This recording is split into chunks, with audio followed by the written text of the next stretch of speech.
Ситуация с заболеваемостью ковидом в Ленском районе остается напряженной. Число тяжелобольных стало меньше, но оно все равно велико. В инфекционном отделении сегодня проходит лечение 57 пациентов, 115 человек в домашних условиях, 19 человек в реанимации. В октябре зарегистрировано более 350 случаев зараженных ковид-19, 32 погибших. Такие ужасающие цифры зафиксированы на сегодняшний день. Лечение одного больного обходится порядка 60, 70, 100, 300 тысяч рублей. То есть это очень большие деньги и для бюджета республики, и для центральной районной больницы в том числе. Ресурсов у нас не очень много, врачей у нас не хватает, медсестер у нас не хватает. И поэтому обеспечение вот такого количества больных, это, я считаю, что просто безответственность конкретных граждан, которые отказываются прививаться. Реанимационное отделение переполнено. Врачи работают в авральном режиме, на износ. Люди умирают и от ковида, и от сопутствующих тяжелых заболеваний. За весь период пандемии умерло 3 вакцинированных пациента. Там у всех людей доказанная сопутствующая тяжелая патология. То есть их организм просто не справился. Прививка в данном случае, насколько могла, защитила, но не справилась.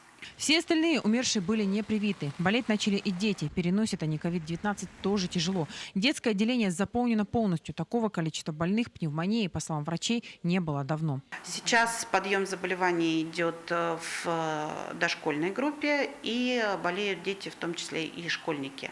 У нас есть один ребенок, который вывезен в Якутск с 60% поражением легких в Якутске на искусственной вентиляции. Случаи ковид-19 зафиксированы в том числе в доме-интернате для престарелых и инвалидов. Там за неделю заболели коронавирусом 15 постояльцев. 4 из них попали в больницу, 1 скончался. Управление Роспотребнадзора проводит эпид-расследование, по результатам которого будут установлены виновные лица. По предписанию дом-интернат уже 2-й год работает в закрытом режиме, где персонал трудится вахтами по 2 недели. Предположительно, именно сотрудники дома-интерната нарушили режим и занесли инфекцию в социальные учреждения. Сегодня ситуация в доме престарелых улучшилась. Все заболевшие переносят ковид в легкой форме. Те, что попали в инфекционное отделение, тоже пошли на поправку и выписываются из учреждения. Такое благоприятное течение заболевания пожилых постояльцев дома-пансионата стало возможным благодаря проведенной вакцинации. По словам заместителя главного врача, высоки цифры заболеваемости и по амбулаторной службе. Ежедневно в регистратуре фиксируется 50 вызовов. Плюс к этому еще столько же у каждого доктора на приеме и немногим меньше пациентов, болеющих и лечащихся дома. Просто физически у докторов не хватает на это времени. У нас на 10 участков всего 3 доктора, и плюс у нас организована еще выездная бригада, то есть мы стараемся успевать обслуживать вызова в течение дня, но, к сожалению, не всегда получается. Вот вчера 4 вызова просто физически уже не смогли обслужить, поэтому перенесли. Пациентов обзвонили, перенесли на сегодня. Сложнее заболевание переносит старшая возрастная группа, безусловно, то есть это пациенты 60+, они болеют всегда тяжелее. Возможно, это связано с тем, что у них просто больше сопутствующих заболеваний. То есть люди, у которых есть избыточный вес, у которых есть сахарный диабет, гипертоническая болезнь, все заболевания, связанные с поражением сосудистой системы, это всегда более повышенный риск в тяжелом течении заболевания коронавирусной инфекцией, нежели чем люди молодые, у которых таких проблем еще нет. Хотя опыт показывает, что основная нагрузка все-таки ложится на иммунную систему, а иммунная система у всех разная. Поэтому да, у нас есть случаи, болеют и привитые люди, но опыт показывает, что они болеют все-таки легче. Но в возрастной группе 60+, привитые все-таки болеют за счет сопутствующих заболеваний, болеют тяжелее, поэтому привитых 60+, все-таки рекомендуется снизить социальные эти связи, чтобы они были все-таки более защищены за счет снижения возможной вирусной нагрузки для них. Вакцинация в районе идет медленными темпами. Люди отказываются прививаться, сами толком не понимая причин такого решения. За все время пандемии вакцинировано немногим более 14 тысяч человек. Это очень мало. По словам заместителя главного врача Светланы Куц, с такими цифрами долго ждать создания коллективного иммунитета. Должно быть привито не меньше 22, чтобы это было 80% от подлежащего населения, да, прикрепленного населения на территории Ленского района. Письмом Минздрава определены вакцинация бывает экстренная и плановая. Плановая всем известная вакцинация – это те прививки, которые получают дети, это прививки, которые получают взрослые с определенной периодичностью. И экстренная вакцинация – это та вакцинация, которая в период подъема заболевания осуществляется до получения коллективного иммунитета. То есть в данном случае коллективный иммунитет определен на уровне 80% от подлежащего населения, взрослого населения.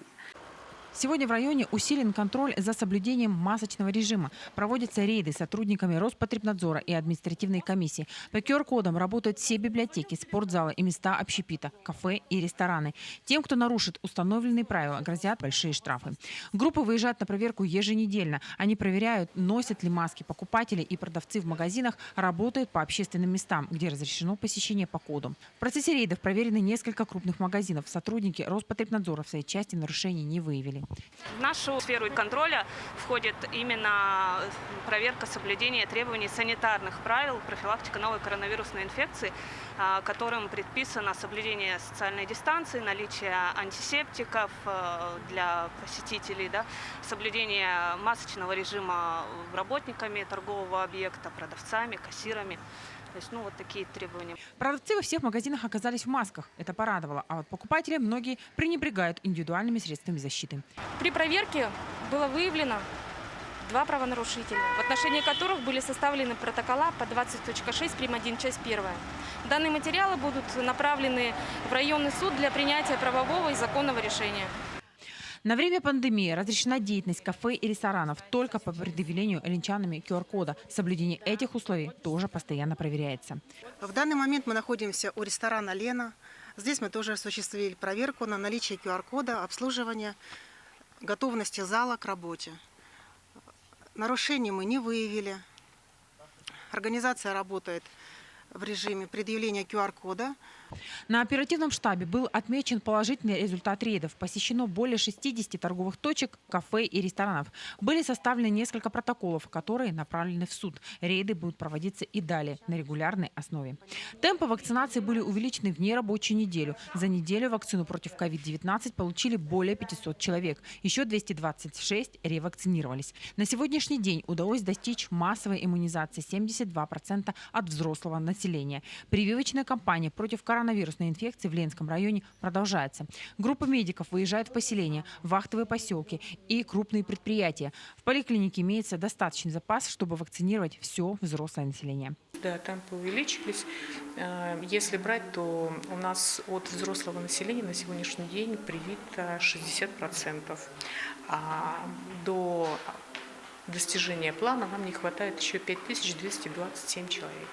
За прошедшую неделю объявленных выходных Роспотребнадзор подвел итог. Нерабочие дни, в которые ленчане были разобщены, пошли на пользу. Заболеваемость снизилась, пневмонии стало меньше, не превышены показатели и по сезонной простуде. Если на прошлой неделе у нас было более 10 детей, то на сегодняшний момент их 6 человек, которые проходят лечение. Также снизилось количество детей, у которых диагностирована пневмония. Поэтому те меры, которые были приняты, они себя оправдали.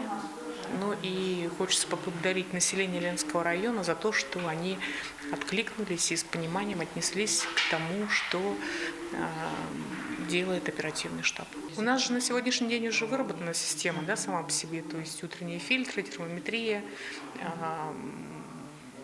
отстранение от работы, если человек не вакцинирован и так далее. То есть вот все эти меры, они будут сохраняться. И более того, все мы новости читаем, да, видим о том, что QR-код – это будет основной документ наравне с паспортом.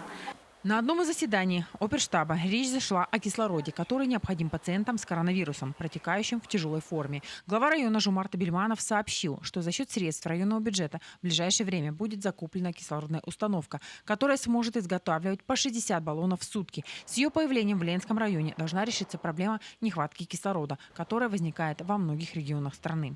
Сегодня в районе созданы все условия для борьбы с коронавирусом. Проводятся рейды по соблюдению масочного режима, закупаются аппараты ИВЛ. кислородные станции. В наличии всегда и вакцина, поставив которую не понадобятся все вышеперечисленные средства. Еженедельно проводится заседание оперштаба, на которых принимаются важные и действенные решения. Если раньше штаб оперативный по недопущению распространения коронавирусной инфекции в Ленском районе у нас проходил еженедельно, то сейчас штаб собирается даже событийно.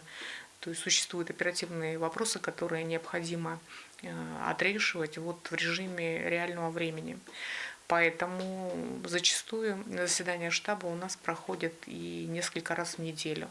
Мы стали практиковать, скажем так, онлайн-встречи с оперативными штабами, которые находятся в поселениях и в наследниках Ленского района. Это тоже хорошая достаточно обратная связь. И кроме этого, на сегодняшний день мы проводим точечные встречи с представителями бизнеса. В частности, это с теми индивидуальными предпринимателями, которые занимаются бизнесом в сфере общепита, в сфере торговли продуктами, да, то есть представляют эту сферу деятельности для того, чтобы с их помощью тоже воздействовать на изменение ситуации. За 1,5 года существования коронавируса в Ленском районе переболело несколько тысяч человек, умерло более 50 человек. Сложится такое впечатление, что этот ужас не закончится никогда. Вторая волна ковид пришла с новой силой. Люди стали сложнее переносить инфекцию. Количество смертей увеличилось в разы.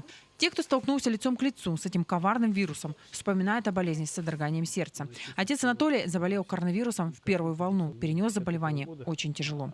Поднялась температура, она стала все выше и выше. Мне начали говорить ложиться в больницу. Естественно, не хотел. Как обычно это мужчины делают, не любя лежать в больнице и принимать какое-то серьезное лечение.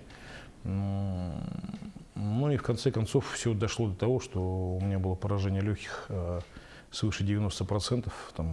Сколько точно не знаю, потому что не каждый день делали снимки. Меня увезли в реанимацию в Якутск. Я там был в тяжелейшем состоянии. И дело дошло до того, что мне должны были положить под ИВЛ. И ситуация у меня в корне повернулась после того, как ко мне приезжал владыка Роман в палату, он меня там причащал, исповедовал, соборовал, мне стало лучше после этого. Но вот эти дни, которые я провел в реанимации, это одни из самых страшных, ужасных дней в моей жизни. Мне было чудовищно плохо. Было плохо до такой степени, что я, наверное, даже где-то уже мысленно смирялся с тем, что я умру.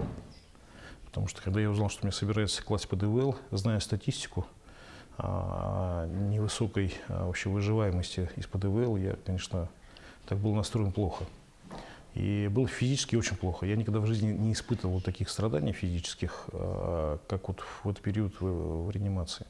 Была чудовищная слабость. Я буквально за несколько дней потерял в весе 20 килограмм. Хотя при всем при этом я пытался кушать и так далее. Куда ушли 20 килограмм, я даже не знаю.